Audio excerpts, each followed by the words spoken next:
नमस्कार, मैं हूं रविश कुमार और आप देख रहे हैं सोच से आगे।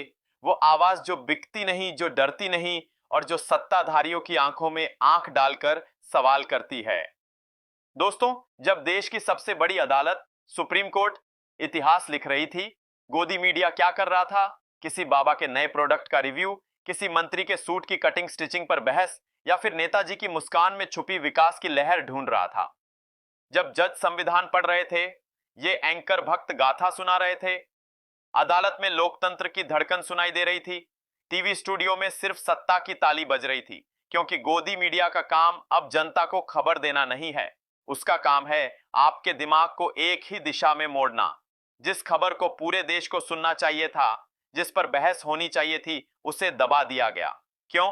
क्योंकि उसमें सवाल था। और आजकल सवाल पूछना देशद्रोह है।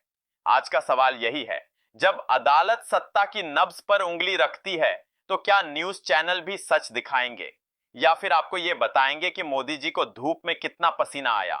आज सोच से आगे आपको उसी खबर की तह तक ले जाएगा, जिसे गोदी मीडिया ने दबा दिया, जिसे घुमाया गया, और जो अब एक ऐसे फैसले में बदल गई है जिसने सत्ता के गलियारों में सन्नाटा फैला दिया है। अगर आप अब भी सच सुनना चाहते हैं, अगर आप उस आवाज के साथ खड़े हैं जो सत्ता से सवाल करती है, तो इस वीडियो को लाइक कीजिए, अपने दोस्तों और परिवार के साथ शेयर कीजिए और सोच से आगे को सब्सक्राइब कीजिए, क्योंकि हम झूठ की चकाचौंध के बीच सच की मशाल जलाए रखते हैं। दोस्तों, यह कोई मामूली मामला नहीं है, यह है कानून के नाम पर एक इनकलाब। यह है वो दस्तक जो कह रही है, अब डरने की बारी तुम्हारी है सरकार। खबर यह है कि जस्टिस बी.आर. गवई ने सरकार के पीछे सीबीआई लगा दी है। वही सीबीआई जो अक्सर सत्ता की मर्जी से चलती है, लेकिन इस बार अदालत की लगाम में है। जैसे ही ये खबर बाहर आई, सत्ता के गलियारों में खामोशी छा गई। ना कोई जश्न, ना कोई माइक, सिर्फ डर और चुप्पी। याद कीजिए, इस देश में ऐसे जज कम ही होते हैं जो ये देखे बिना कि कटघरे में कौन खड़ा है, सिर्फ सच को देख सकें। गवई साहब ने वही किया। कोई नारा नहीं, कोई भाषण नहीं, बस एक आदेश, और सत्ता की कुर्सियां हिल गईं। अब आप पूछेंगे, सबूत? सबूत भी हैं, दस्तावेज भी हैं, खबर सामने है। नव भारत टाइम्स में छपी रिपोर्ट कहती है, सुप्रीम कोर्ट के आदेश पर सीबीआई ने 47 ठिकानों पर छापेमारी की और 22 एफआईआर दर्ज की है। ये कोई मामूली आंकड़ा नहीं, ये उस व्यवस्था के चेहरे पर पड़ा तमाचा है जो आंखें मूंद कर कहती थी, सब चंगा सी।